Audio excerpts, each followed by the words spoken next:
Remember this tweet by Britain's biggest and most dangerous Islamist propagandist, Roshan Saleh?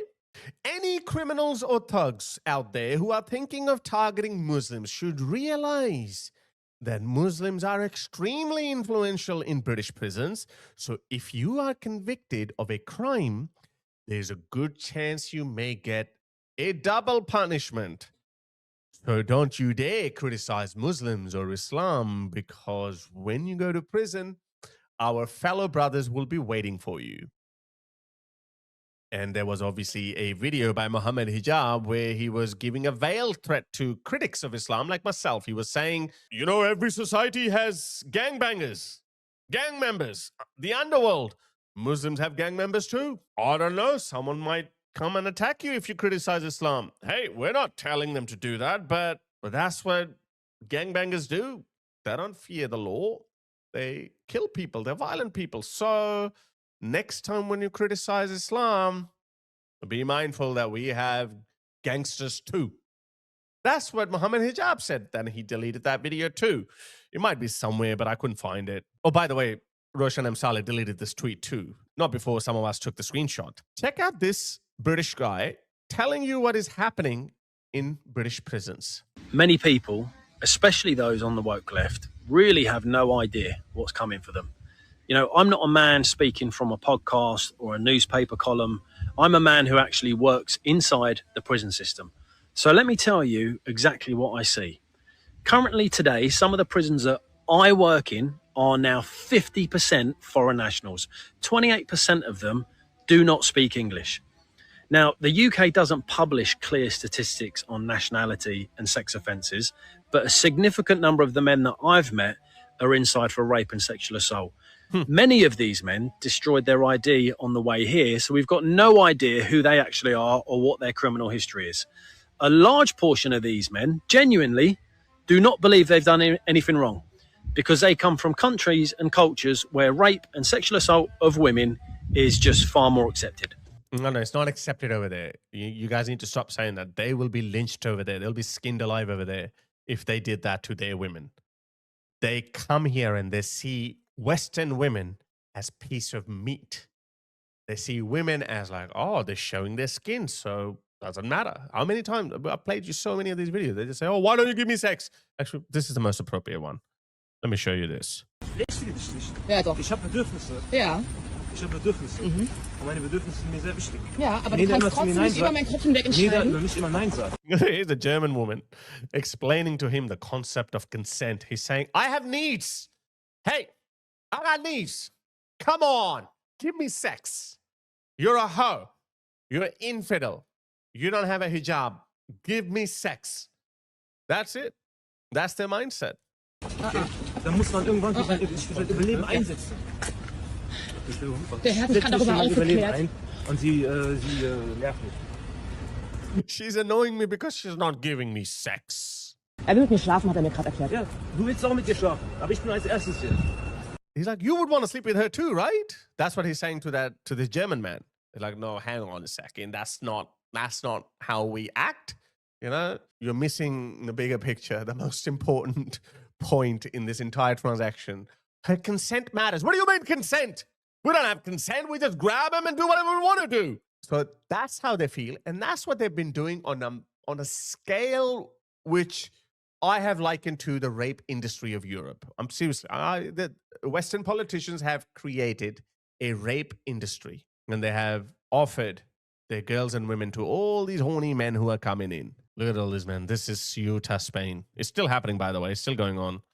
Look at all these men that are coming in. Where are the women and children? There are no women and children. You think when they see women who don't look like theirs, they find them aesthetically pleasing? Actually, no, it doesn't even matter. What do you think they're going to do? That's why they are in prison. Not because in their country rape is accepted. It's not accepted. It is accepted of loose women. This is how they see it. They see a woman, a pious woman, and a loose woman. And the definition is she's wearing a hijab or a burqa. She's a pious woman.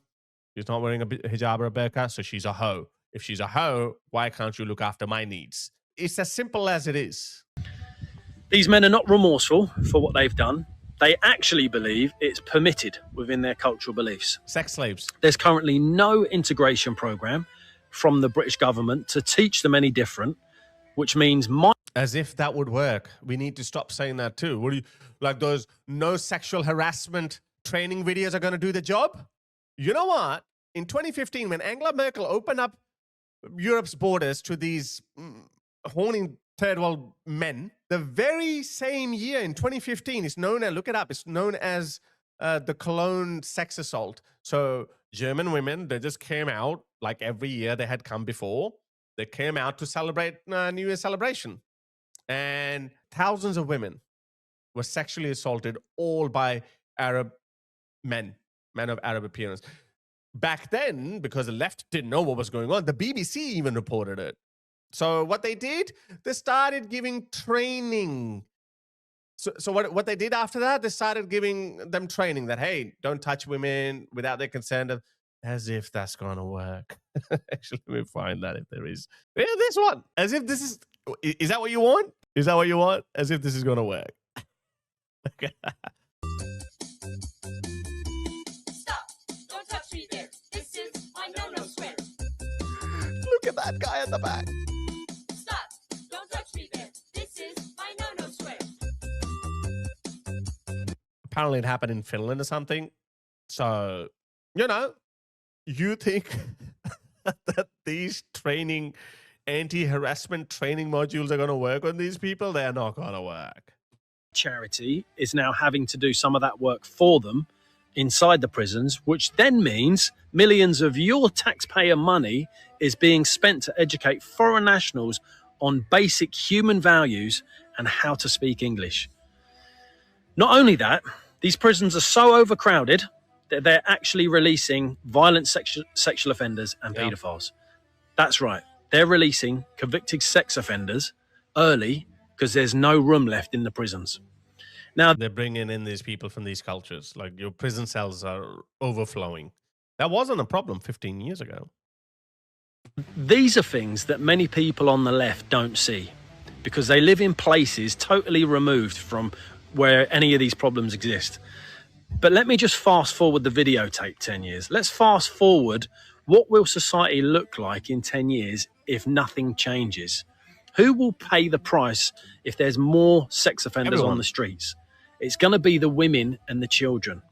Already are. Now, I wish I didn't have to speak about these things on my page, but these are things that I see every single week with my own two eyes.